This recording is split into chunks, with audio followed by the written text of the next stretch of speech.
Olá, seja bem-vindo ao Magistratura e Sociedade.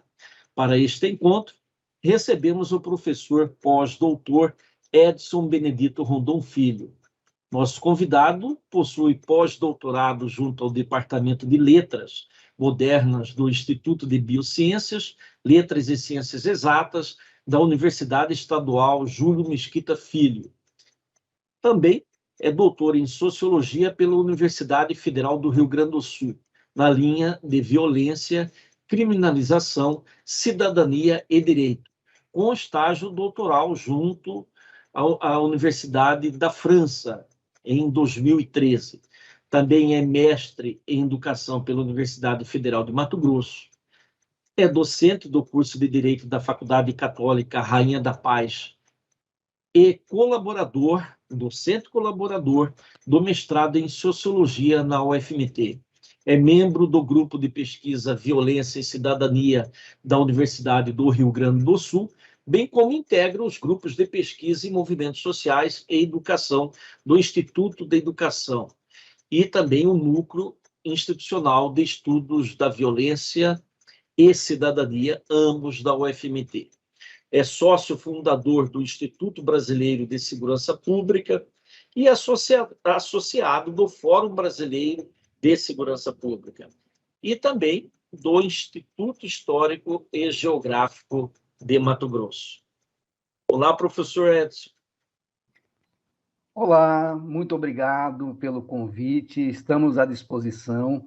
Agradecer, aos internautas, às internautas, que estiverem nos acompanhando e dizer que para nós é uma honra também na pessoa do Dr. Marcos Machado, diretor da escola, por fazer esse convite e propiciar justamente essa possibilidade de interlocução do Poder Judiciário com um representante do segmento de pesquisa, da área de educação, da nossa sociedade civil organizada. Tá? Agradeço mais uma vez a oportunidade e me coloco à disposição para as respostas inerentes aos questionamentos que, porventura, venham a ser formulados. Nós que agradecemos ainda mais este orientando do senhor, professor. Professor, a democracia constitucional brasileira passou a ser mais constitucional que democrática. Essa é a visão do professor Oscar Vilhena Vieira, ou seja, império da lei ou da corte. Como o senhor vê esta afirmação? Olha, é uma afirmação que, de uma certa forma, ela corrobora com alguns estudos, já realizados de há muito tempo no nosso Brasil. Eu destacaria o professor Guilherme O'Donnell, que é um argentino, e pesquisa justamente a questão de autoritarismo socialmente implantado, e é onde ele acaba concebendo, enquanto conceituação, esse enquadramento para a nossa democracia, porque você tem uma democracia, de fato, ela é aplaudida do ponto de vista formal, mas quando você vai analisar a sua materialidade, como que ela chega à nossa população, ela acaba não condizendo com aquilo que estão, com aquelas normas que estão estabelecidas nas cártulas maiores. Então, você tem direitos que são concedidos no atacado, que não chegam no varejo. Então, você tem um problema, justamente, de materialização daquilo que está formalmente previsto na nossa Constituição. E, sobretudo, talvez como marca da nossa construção histórico-social, que é marcada por um patriarcalismo muito latente, é um Estado que ele também tem um rótulo de clientelista, e você tem associado a isso aí uma questão também de racismo estrutural, principalmente, que acaba prejudicando justamente o equilíbrio das relações nesse chamado Estado democrático. Então, a saída para justamente esse problema, né, que você indicou, passa, inclusive, por uma conscientização por todos nós, enquanto cidadãos brasileiros, sobretudo para que haja e ocorra uma adequação valorativa, que é pessoal de cada um, aos valores que as normas carregam. E isso passa, inclusive, por um processo de socialização. Por isso que nós temos conflitos em razão de leis que muitas vezes inovam, trazem uma nova perspectiva relacional do ponto de vista de liberdades, né, e até mesmo relações sociais, mas que ainda continuam sendo insistentemente desobedecidas, porque carecem justamente de um tempo para serem absorvidas, e isso tem reflexo, inclusive, na questão da justiça criminal e até no plano civil também. Tá? Então, eu penso que ainda tem um longo caminho a ser percorrido para que, de fato, a gente consiga conciliar, né, o que é previsto no plano formal com aquilo que é materializado na nossa sociedade. E isso aumenta, naturalmente, a responsabilidade dos órgãos do Poder Judiciário, né, dos seus membros. Mas o Judiciário, professor, superou a pecha de justiça elitista que não alcança os ricos? Olha, de uma certa forma, você tem, né, alguns mecanismos que foram implementados e que, com isso, acabaram contribuindo para que o judiciário ele aumentasse, né, o seu alcance do ponto de vista de democracia, né, de democracia. Então, não que efetivamente, né, a classe que a gente conhece como cifra dourada, né, que é justamente um conceito para você analisar como ficam os crimes de colarinho, mas a implementação de algumas medidas e até mesmo conjugação de esforços que antecedem até mesmo a interferência do Poder Judiciário pelas instâncias policiais e até mesmo do Ministério Público, a gente vê que sistematicamente tem aumentado essa vigilância e essa atuação do Poder Judiciário para esse setor que a gente diz que é mais favorecido economicamente, sobretudo no plano do direito eleitoral. Então, você vê cada vez mais o judiciário se aperfeiçoando, tentando evitar justamente uma instrumentalização do processo eleitoral, por exemplo, via fake news, sobre o trabalho do professor italiano Giuliano da Empoli, que tem um trabalho magnífico que denomina-se Engenheiros do Caos, onde ele analisa justamente esse fenômeno que é mundial, não é só do Brasil, né? Aquela questão das fake news, das teorias conspiratórias, né? E o nosso judiciário, eu tenho visto e acompanhado, inclusive com as medidas do Tribunal Superior Eleitoral, uma iniciativa peculiar para tentar coibir justamente essas interferências que são feitas majoritariamente por esse segmento que tem um poder econômico diferenciado do restante da sociedade. Mas é só isso? Não. Você vê instrumentos que têm favorecido justamente aí uma opinião minha particular, né? Como o caso dos acordos de não persecução penal, que acaba favorecendo a população que é mais pródiga de recursos econômicos, né? E aí você tem essa questão de mediação que antecede o processo propriamente e acaba, de fato, democratizando a justiça, né? Porque quando o réu tem uma capacidade para mobilizar recursos, de fato, ele vai contratar os melhores advogados que vão se utilizar justamente da instrumentalidade processual dos recursos e vão valer disso aí até que, de repente, o processo caia na vala comum e prescreva. Então, eu penso que alguns mecanismos que foram criados de maneira inovadora veio trazer um equilíbrio justamente no tratamento, né, do Poder Judiciário com relação à sociedade. Né? E não é questão de fazer defesa ou apologia, né, do Estado mínimo ou até mesmo de um direito penal mínimo, né? Mas, assim, a gente tem que reconhecer que algumas medidas de inovação vieram justamente para democratizar o acesso, como também o fortalecimento de algumas instâncias que a gente ainda fala que merecem ter um apoio maior do Estado, como é o caso da Defensoria Pública. Esse equilíbrio, de repente, de acesso ao Poder Judiciário, e aí eu poderia invocar aqui o Capelletti, né, e as ondas de acesso ao Judiciário, e o Brasil inverteu um pouco a lógica que o Capelletti pesquisou no mundo todo, né?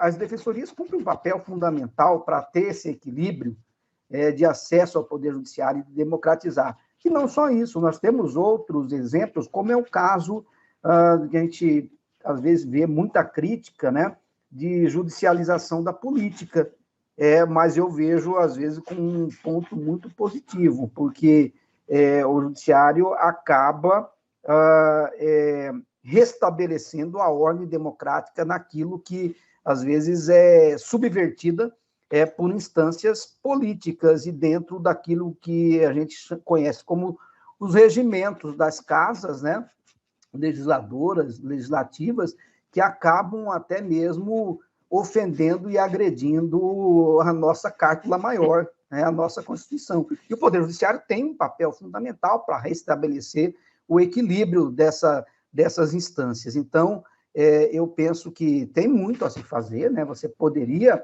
melhorar muito mais a questão do acesso à justiça, criar outros mecanismos, né?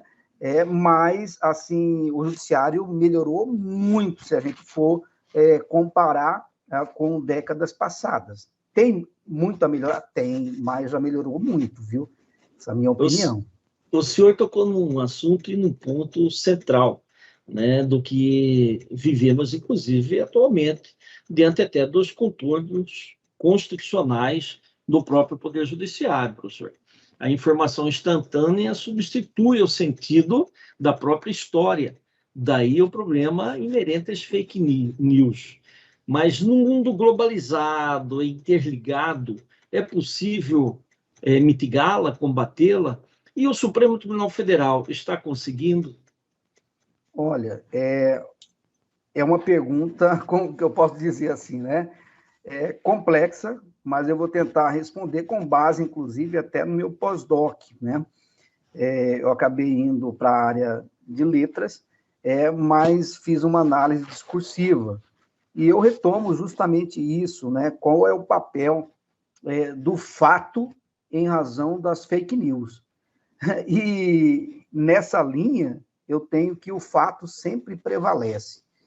E o fato que eu me refiro é justamente aquele fato que pode ser comprovado, justificado. E isso tem um papel fundamental para as instâncias decididoras, sejam elas no Poder Executivo, no Legislativo ou no Judiciário. E o Judiciário tem trabalhado recorrentemente para fazer esse restabelecimento. Nós temos aí os marcos, né, normativos, seja a questão Marco Civil da Internet, LGPD, que visam justamente trazer um equilíbrio, inclusive na análise, em relação a essas relações que acontecem no cyberespaço, na internet. E você vê que, de fato, ainda tem muito a se regulamentar. Eu estava comentando também com a questão do stalking, né, que é recente, então veio algo para inovar, inclusive, que acontece recorrentemente na internet, mas as fake news não é um fenômeno nacional, isso é algo mundial, e você tem justamente as fake news como uma estratégia, inclusive, para você consolidar, seja a questão de ideologias no plano político, a questão da religião, aí você tem uma questão de racismo também, que às vezes é potencializado por conta de fake news, agressões desmedidas e até sem justificativa a minorias, né?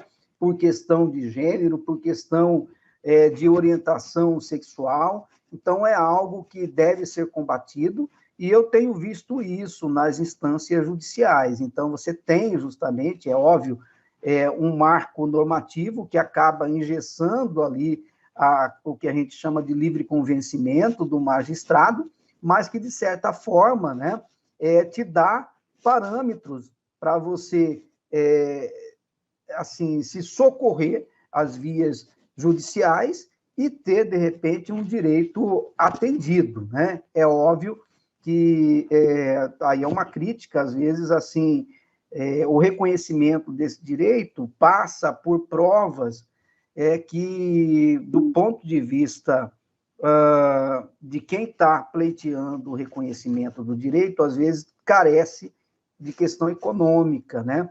E muitas vezes você tem uma estruturação do mundo do cyberespaço, da internet, que ultrapassa as barreiras do Estado brasileiro.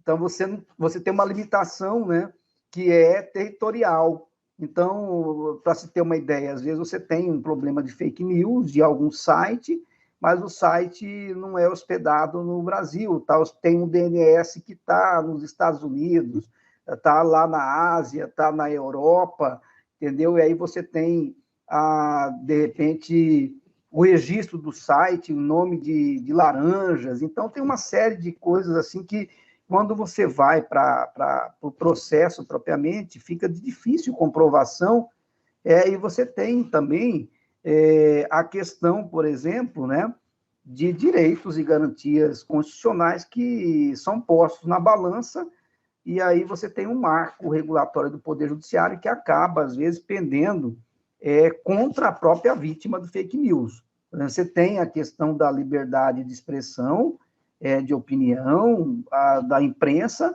contra, por exemplo, o direito à preservação da intimidade do indivíduo e até mesmo algo que ainda não chegou no Brasil, como o direito ao esquecimento, que está ligado à questão da memória. Que é muito debatido hoje na Alemanha. Na Alemanha, na Europa, você já tem um debate, né, sobre o direito ao esquecimento, né? Então, assim como você tem o clamor, né, da liberdade de expressão e da memória, que deve ser sempre reavivada, você tem alguns fatos que a pessoa que está envolvida, ela sofre com a recorrência. E se você pegar, de repente, os indexadores, né, como é o caso do Google, do Yahoo e outros mais, se você digitar o nome de alguém que sofreu um processo há 5, 6, 7, 8 anos atrás, esse indexador, ele vai restabelecer aquela notícia que já era para estar esquecida se estivesse acondicionada numa biblioteca física. Só se alguém fosse lá na arquivologia e fosse fazer a busca, né? Mas quando você digita no buscador, essa indexação restabelece aquela notícia full time, como se fosse hoje. E o pior, quando se abre a página, a data que aparece é de hoje e lá embaixo, em letras minúsculas, a data da matéria. Então, parece-me que aquele fato que aconteceu há alguns anos atrás, aconteceu hoje.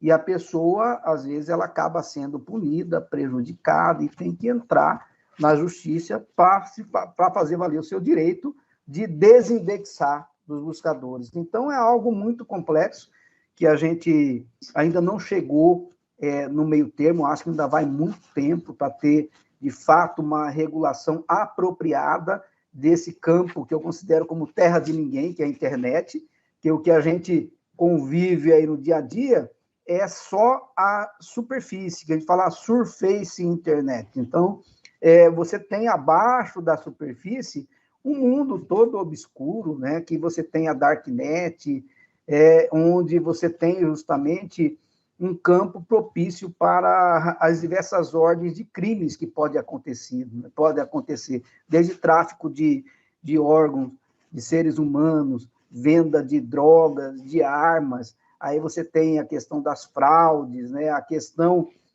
da indústria pornográfica, né, tudo dentro desse submundo da internet, que é a darknet, né? Então é algo assim que eu acho que é complexo, a gente ainda não chegou nem no 10% do que a gente tem que percorrer para ter justamente uma regulamentação das relações que acontecem nesse espaço, né, que é a internet, e que você não consegue jamais retirar uma informação que foi jogada ali. Então, eu lembro que isso em 2006, né, quando eu fiz um curso de crimes cibernéticos, né, e lá naquela época a gente já tinha um chavão, né? Ó, caiu na internet, não sai jamais. E você tem vários exemplos disso. Eu vou citar só um exemplo, né? O filme Amor, Estranho Amor, da Xuxa, né? Então ela já pagou, já retirou os direitos, né, já para não divulgar, e esse filme recorrentemente ele sai, porque está em algum lugar nesse mundo aí, né, cibernético, que você não consegue, reproduz, sempre reproduzindo, e você não consegue retirar jamais. Então caiu na internet, caiu na rede, entendeu? Você esquece. A internet, ela é a biblioteca da humanidade, para o bem e para o mal. O que tem de bom está ali, e o que tem de ruim também. Aí vai passar justamente pelo filtro. Eu acho que o primeiro filtro é o próprio internauta, né? É o operador, ele que vai ter a sensibilidade e a maturidade para escolher justamente o que deve ser justamente, como se diz assim, absorvido da internet. Está praticamente descartado o direito, vamos dizer assim, ao recato, né? Hoje está bastante mitigado. Mas, professor, o senhor tocou num assunto também de muita importância, a questão da judicialização da política, né? E também a própria autorização constitucional para que os membros do Poder Judiciário possam decidir questões que envolvam políticas públicas. Agora, existem, com relação a isto, algumas críticas. Podemos citar, por exemplo, que isso impede a manutenção de algo parecido com o princípio da imparcialidade ou mesmo da impossibilidade, né, de falarmos numa eventual equidistância. Mesmo porque, como o professor Clóvis de Barros Filho já falou neste programa, a neutralidade nem para shampoo, né?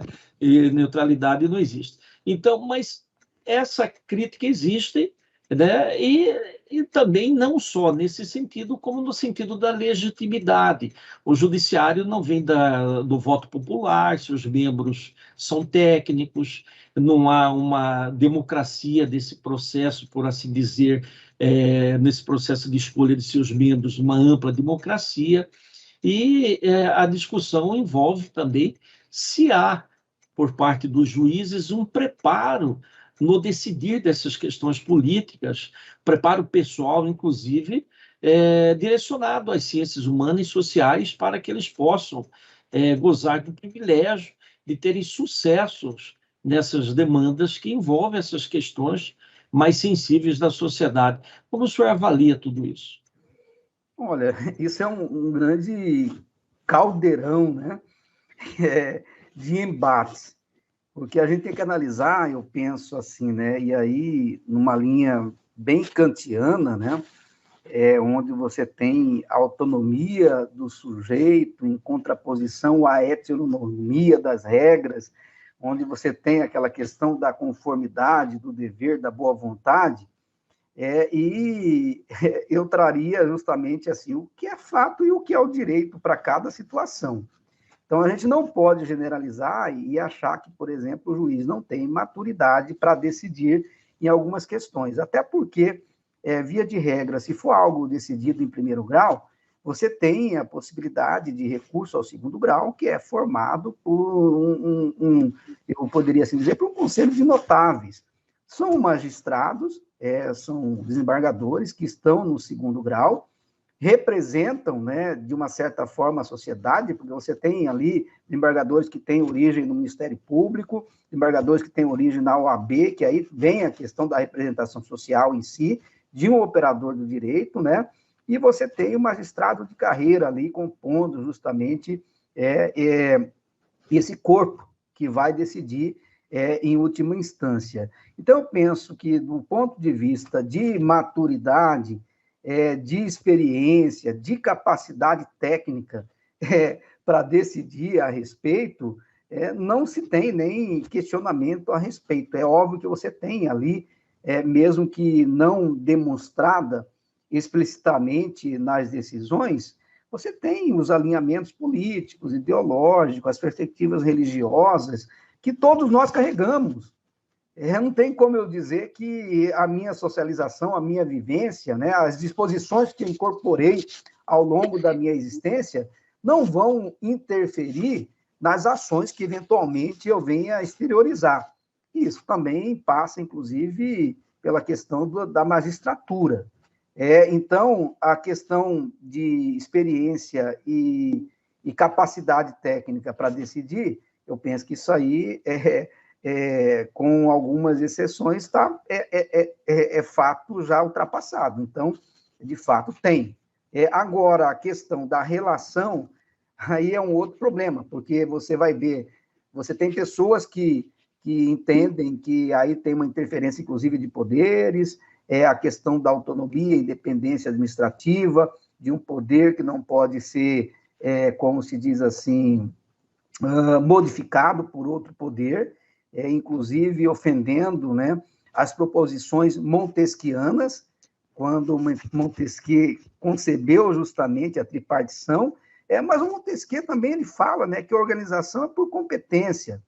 Então, nós temos, inclusive, a distinção de competências do Poder Judiciário e do Poder Executivo a depender da organização do Estado. Por exemplo, na França, nós temos o contencioso administrativo, que faz coisa julgada. Não cabe ao Judiciário rever. Aqui no Brasil, não. Você tem justamente ali o artigo 5º, inciso 35, se não me engano, que é a supremacia do Poder Judiciário, onde todos os atos da administração pública merecem ser revistos pelo Poder Judiciário. Como até mesmo um check balance, um controle, né, externo daquilo que a nossa administração decida eventualmente. O que eu digo nesse ponto, né, da questão de competência também, é algo bem complexo, porque ao mesmo tempo que você faz a crítica da judicialização da política, você tem também uma crítica da politização do judiciário, né?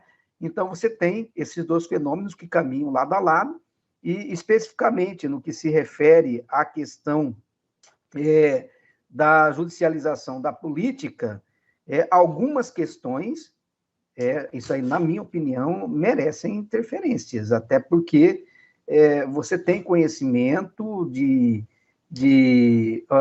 PPPs, né, do plano plurianual, político, né, plurianual, você tem conhecimento de orçamento e tudo mais, de previsões, de ações que deveriam ser realizadas e que não são realizadas.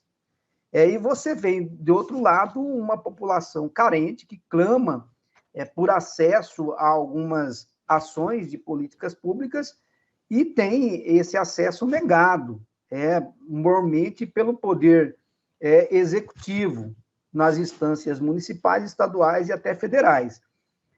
A pergunta que eu faço se a pessoa tem direito a esse acesso, se tem uma previsão constitucional e infraconstitucional, e o Poder Executivo, que seria aquele que deveria prestar esse serviço de qualidade, assim não o faz, a quem a comunidade, a população vai se socorrer? Certamente é o Poder Judiciário. É o Poder Judiciário que vai ter esse papel de fazer as correções e de fato, coagir o Estado a prestar aquele serviço que aquela população tem direito e é assistida pela Constituição. Então, nesse ponto aí, você tem justamente um dilema, né? Porque você tem essa questão e, inclusive, o acesso ao judiciário. Retomamos aquela questão da democratização do acesso, mas eu penso que a democratização não é só o acesso ao judiciário, é também aos serviços públicos, deveriam ser de qualidade. A gente paga uma carga de impostos excessivamente alta, e a gente tem de retorno serviços que não são de qualidade recomendáveis. Então, você tem um dilema nessa interferência do judiciário, e eu particularmente penso que para você tecer a crítica, você tem que, de fato, conhecer os fatos. Então, cada fato é um fato. A depender do fato que tenha ocorrido a intervenção, possivelmente vai ter um amparo legal e vai ter, inclusive, o aplauso da sociedade. Vamos lá, a questão aí das medidas sanitárias, o judiciário teve um papel fundamental. Nós tivemos aí as resoluções do CNJ para as medidas de ordem judicial inerentes justamente aos cerceados de liberdade, onde, observando a impossibilidade, né, de um cumprimento de pena, um local insalubre que poderia trazer o risco, tudo bem, o juiz poderia, inclusive, determinar que a medida fosse cumprida no domicílio. Então, você tem, de fato, algumas medidas que o judiciário toma e que, às vezes, acabam interferindo em políticas públicas, que elas são fundamentais. Agora, quanto à legitimidade do juiz em decidir sobre isso, pelo fato dele ser concursado, eu penso que isso também é algo que a gente tem que refletir sobre a escolha que o Estado brasileiro teve para escolher os seus juízes. Se a gente pega o modelo americano, em que o juiz é eleito, eu não sei até que ponto vai a legitimidade, porque você tem dentro dessa eleição a barganha, né? E aquela questão do discurso para a pessoa se ver eleita, e ninguém sabe até onde isso aí vai, do ponto de vista mesmo, até mesmo de corrupção. Então, essa medida de escolha do magistrado no poder judiciário brasileiro foi uma medida que foi discutida historicamente, e se chegou à conclusão que tem que ser mediante concurso público de provas e títulos, e que você escolheria, dentre os concorrentes, os mais aptos, ou os mais competentes, por assim dizer. Eu penso que o que, às vezes, falta no judiciário é a representatividade. Talvez uma questão de cotas, né, para você ter... Uma democracia interna também. Também. Cotas para você ter justamente um judiciário que espelhe os segmentos sociais. Agora, aproveitando, professor, essa responsabilidade toda que hoje recai sobre o judiciário, eu me lembro das palavras de Eduardo Galeano, no sentido da cura dos erros e das paixões, e que afirma ele que, para dizer a verdade sobre si mesmo, ou seja, conhecer a si mesmo, para que possa ser curado, ele precisa da alteridade, precisa de um outro. E esse outro, necessariamente, teria que ser uma pessoa mais sábia, mais velha, séria, né? e etc. e mais. E Michel Foucault, nesse mesmo diapasão, fala sobre a parresia, né? Que é a afirmação corajosa. Esse outro tem que ter uma afirmação corajosa para dizer, né, a verdade para o seu interlocutor. No caso dos juízes e das autoridades, de uma forma geral, mas especificamente dos juízes, como podem se curar dos erros e das paixões? Olha, assim, eu vou invocar o Michel Foucault também, né? Ele vem numa linha de governo de si, né? Que ele estabelece, inclusive, trazendo a questão do conceito da parresia, que é essa questão da coragem, né? E até mesmo das lutas minúsculas que ele traz. E depois, na última etapa de pensamento dele, ele vem com a hermenêutica do sujeito, né?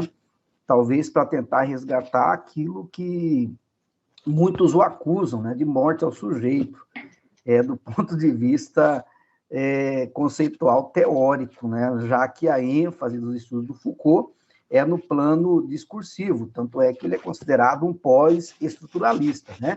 Tem uma fase arqueológica, que ele é bem estruturalista mesmo, ele vai ali, bebe na fonte do Lévi-Strauss e outros mais. Aí ele passa por uma fase genealógica, onde ele vem ali com o seu clássico maior, que é o Vigiar e Punir, mas ali você tem também, né, biopolítica, segurança, território e população, né, Então, você tem uma série de obras e livros que acabam justamente dando um contorno interessante para a obra do Foucault. Eu não sei como que isso poderia, de fato, auxiliar o juiz, né, a fazer essa reflexão, porque às vezes isso aí passa mesmo por questões de ordem pessoal. E aí, do plano de vista da pessoalidade, você tem uma interferência muito forte, que é justamente a socialização que esse magistrado experimentou ao longo de sua existência. Ele vai carregar consigo, né, todas as experiências que ele sofreu no plano de vista primário da socialização e depois no ponto de vista da socialização secundária, que é no plano profissional. Aí você tem justamente ali uma construção de identidade do magistrado. Então, o magistrado vai ter uma identidade que ela é permeada por relações de poder. E não tem como você dissociar isso justamente dos atos decisórios. Você tem justamente nessa vivência experimental e individual de cada magistrado interferências que vão passar pela questão do plano familiar, pela questão dos grupos de convivência mais próximo ali, as amizades, e você vê que quando, às vezes, a pessoa entra na magistratura, por uma questão da própria função, e isso exige mesmo, né, a pessoa acaba se afastando da sua origem, e até mesmo de alguns grupos de relacionamento e de convivência, até para não ter justamente aquela questão de uma chamada contaminação dessa autoridade, que tem um livre convencimento e uma autonomia decisória que eu penso que não tem nenhuma outra função no Estado brasileiro, entendeu? Então, você tem prerrogativas e garantias que são inerentes à magistratura, que são únicas, e são únicas, e isso acaba dando tanto uma proteção como até um reforço de alguns posicionamentos de alguns magistrados, em razão justamente desse caráter protetivo normativo. Então, você tem o magistrado, que muitas vezes também ele assume a função e ali ele fica, né? Não se interage com a sociedade. E eu acho que é por isso que é interessante algumas medidas que o CNJ tem adotado, algumas políticas que o próprio tribunal tem adotado, de haver essa interação, de colocar a obrigatoriedade de cursos, né, para ascensão na carreira, pontuação, ver a questão da produtividade, de maneira que esse magistrado possa, de fato, ser trazido para a realidade social, vivenciar, experimentar justamente, né, as diferenciações que existem na nossa sociedade. Você tem N possibilidades, entendeu? Agora, de você, como você mesmo disse, né, de se curar. Mas a pergunta que eu faço né, se curar de quê? Existe algum mal, algum temor, alguma maladie, como dizem os franceses, né, alguma doença que merece ser curada? Existe, por assim dizer, uma juizite, uma síndrome divina? Não sei, então vai depender de cada um.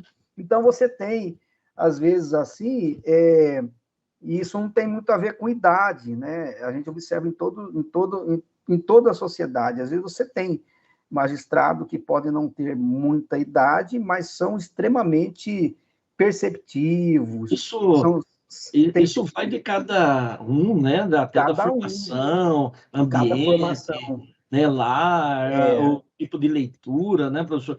Mas olha só, o Pondelli faz vamos dizer assim, uma crítica daquele seu livro, A Era do Ressentimento, com relação a este mundo contemporâneo, que ele diz o seguinte, eu achei até interessante, que ele vai ao ponto de enxergar a morte deste mundo contemporâneo em razão do próprio sucesso do mundo contemporâneo. E aí ele diz, o mundo contemporâneo morrerá pelos seus sucessos, não pelos seus fracassos. Aí ele exemplifica, por exemplo, na democracia, a democracia faz com que a vida fica irrespirável já que a democracia está funcionando, mas fica irrespirável de tantos direitos, né, que são dados. E aí ele entra na questão do politicamente correto e até na questões também que envolvem academias, universidades, vamos dizer assim, vamos falar chulamente, aquela questão de puxar o tapete, de colocar o colega com a sua autoridade acadêmica numa situação difícil, etc. O senhor acha que esta democracia será responsável pela morte do mundo em razão do próprio sucesso? Talvez, como já afirmou o Pondé, e talvez até fazendo uma cópia muito particular do que ele enxerga no futuro? Olha, eu não concordo com a afirmação. Porque você responsabilizar toda a problemática que existe atual pelo excesso de democracia chega a ser algo até leviano. Se fosse seguirmos o pensamento do Pondé, então que a gente retomasse, né, há 2 séculos atrás, com um modelo escravocrata, onde a mulher não votava, onde os filhos espúrios não tinham, e assim eram chamados, né, não tinham direito ao reconhecimento da paternidade, onde a mulher tinha reservada, como se diz, o seu direito às instâncias da cozinha, da casa grande, entendeu? As escravas como objeto sexual, eu não sei se é isso aí mesmo, se a democracia piorou as relações sociais. Então, eu acho que é algo mesmo para impactar, né, para que as pessoas reflitam. Não sei se era essa a intenção do Pondé. O Pondé é meio niilista, né? E ele, na realidade, a perspectiva dele é sempre no sarcasmo, na ironia, para trazer justamente as pessoas a refletirem, né? Então, não sei se de fato é isso que ele quis dizer textualmente, né? Porque, na realidade, ele escreve e deixa ao leitor fazer o exercício naquilo que o Wittgenstein chama, né, de reinterpretação, né, da leitura. Então, A linguagem, da né? linguagem. Então, é algo que cada leitor vai pensar de uma forma. Eu não sei se o Pondé, de fato, quis dizer que a democracia vai destruir o excesso de direitos. Ele, às vezes, chama a atenção do politicamente correto, né? Tem até um outro livro aqui que ele escreveu aqui, Por que Virei à Direita, né? Tem um capítulo dele, né? E que ele vai justamente questionar, né, a questão de uma maneira muito genérica, o Michel Foucault, de uma certa forma, os pensadores de esquerda. Mas se não fosse justamente, né, essa turma que pensa as minorias e que briga pelo reconhecimento dos direitos, quem assim o faria, entendeu? Então, a gente tem que dosar, acho que tem um meio termo para se chegar num consenso. Dizer que a democracia piorou as relações, eu acho que é forçar a barra. Então, hoje, quando você tem uma liberdade ao sufrágio universal, um acesso a todos, né, para o direito de voto, que é justamente a questão que vai ser o fundamento da cidadania, você tem, no nosso Brasil, especificamente, né, um acesso universal, integral à saúde, coisa que em poucos países do mundo tem, talvez nos Estados Providências da Europa, né? A gente tem um modelo americano aí que é invejado, mas lá o americano não tem direito, não tem o direito ao acesso à saúde pública, tem que ter o plano de saúde, senão você morre à míngua, né? Está aí o Obamacare, que foi questionado. Então, eu não sei se o excesso de democracia, até porque o excesso de democracia justificou, inclusive, aquilo que se conhece como guerra justa, né? Então, os americanos fizeram guerra o tempo todo com a justificativa de se levar à democracia. E aqui, aí vem o Pondé e fala que a democracia pode justamente acabar com a contemporaneidade, com a sociedade. Eu não sei se esse excesso de democracia, e se é excesso, né? Porque, como a gente mencionou no início, você tem uma questão do plano material que acaba não se consolidando, no plano formal que acaba não se consolidando no plano material. Então, assim, para você dizer que tem excesso de direito, você tem que, de fato, provar que esses direitos eles são levados a todos. Se você tem uma parcela que não usufrui desse direito, não tem por que você afirmar que, de fato, o excesso de direito vai acabar. Exatamente, generalizar por todos os Generalizar. caminhos, né, das classes na sociedade. Isso, Verdade. isso. Professor, o senhor falou em Kant, e aí não tem como deixar de fora essa lembrança, né, talvez um dos maiores filósofos de todos os tempos. E ele, com seu imperativo categórico, ele trouxe à tona exatamente essa questão da análise do indivíduo, né, e do individualismo, né, tirando da fé, tão somente da fé, que então até estava em voga na época, a primazia com relação à análise e às reflexões filosóficas. Também é uma tendência comum aos sistemas jurídicos modernos, esse individualismo, mas o individualismo no sentido de que o primeiro objeto de conhecimento é o indivíduo. O indivíduo é o ponto de partida. E isso parece que agora há uma tendência na hermenêutica de transmudar essa natureza do homem individual como análise ou como objeto de reflexão primordial dentro do judiciário e para os órgãos próprios da justiça, e para atingir, na verdade, uma reflexão a partir dos grupos sociais, e dentro até das garantias constitucionais, dos novos direitos das minorias e tudo mais. Como que o senhor avalia isso aí? Realmente a modernidade ou mesmo a contemporaneidade, para quem acredita de estarmos em era contemporânea, como o senhor avalia essa mudança de perspectiva de um individualismo para uma tentativa de legitimar ou se miscuir mais das reflexões que envolvem grupos e pessoas coletivas? Assim, me permita, eu penso que essa questão de mudança, ela ainda não se completou de uma maneira geral, né, em relação ao judiciário. Você tem juízes que focam mais no indivíduo, e você tem outros que vão focar, de fato, na questão mais desses movimentos sociais.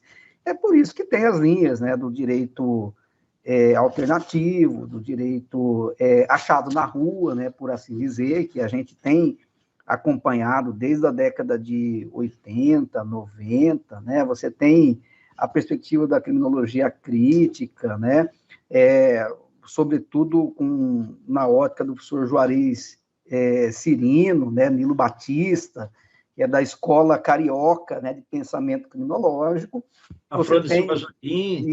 Você tem a perspectiva gaúcha, né, do desembargador Subra, né? Você tem justamente escolas, linhas de pensamento, mas que nem todos seguem. Então, se você for pegar as decisões, e isso é muito interessante, né?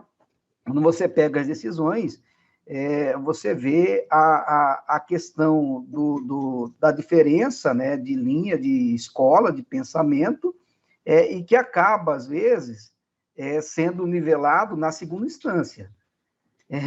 E aí eu falo o papel da segunda instância, entendeu?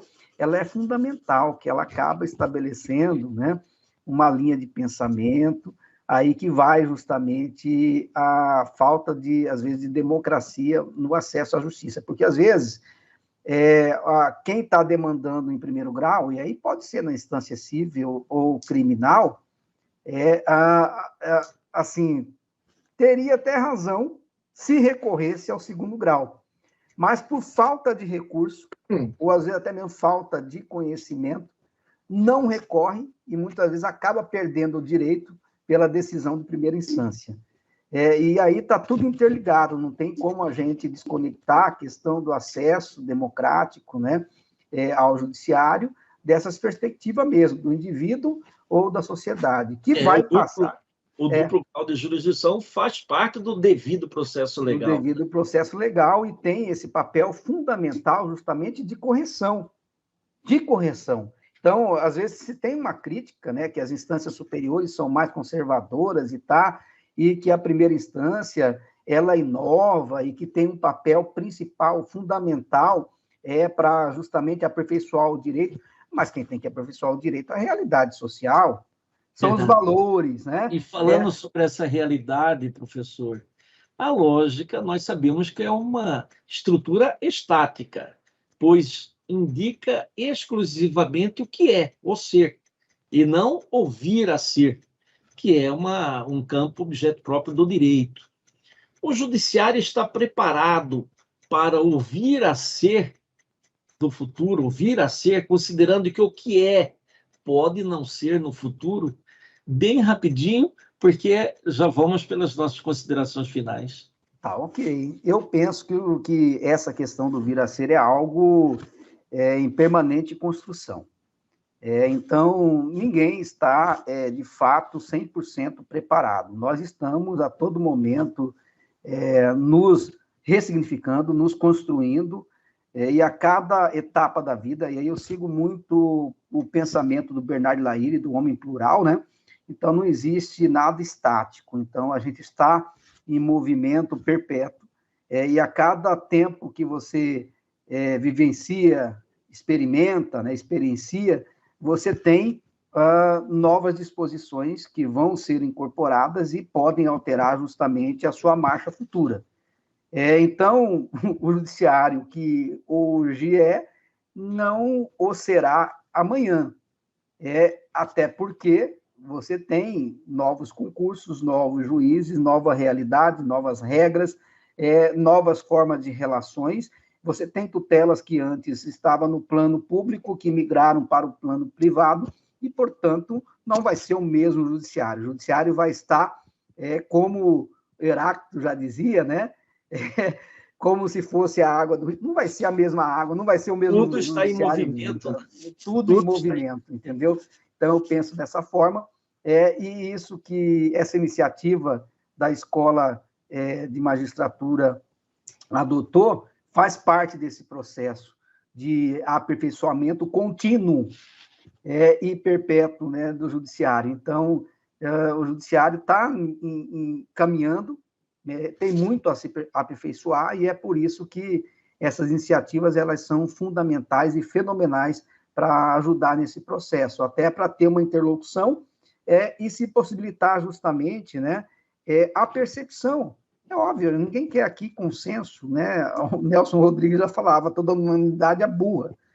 Mas a gente tem que trabalhar, inclusive, aquela alteridade que você mencionou, de saber ouvir e respeitar a opinião do outro, fazendo um contraponto dentro daquilo que as regras e os mandamentos democráticos e de boa civilização recomendam. Finalizamos aqui mais um encontro do Magistratura e Sociedade.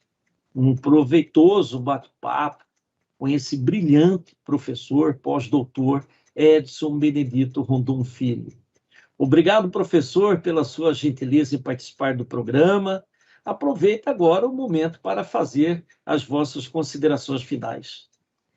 Eu que agradeço, em especial ao doutor Marcos Henrique Machado, desembargador-diretor da Escola Superior de Magistratura, ao professor juiz, filósofo, né, Gonçalo Antunes de Barros Neto, também aos IAs internautas que, eventualmente, tiraram o seu tempo e puderam acompanhar esse bate-papo, que eu penso que foi informal, mas de grande valia e proveito para todos nós. Fica aqui o meu abraço, sincero, sintam-se todos abraçados, né?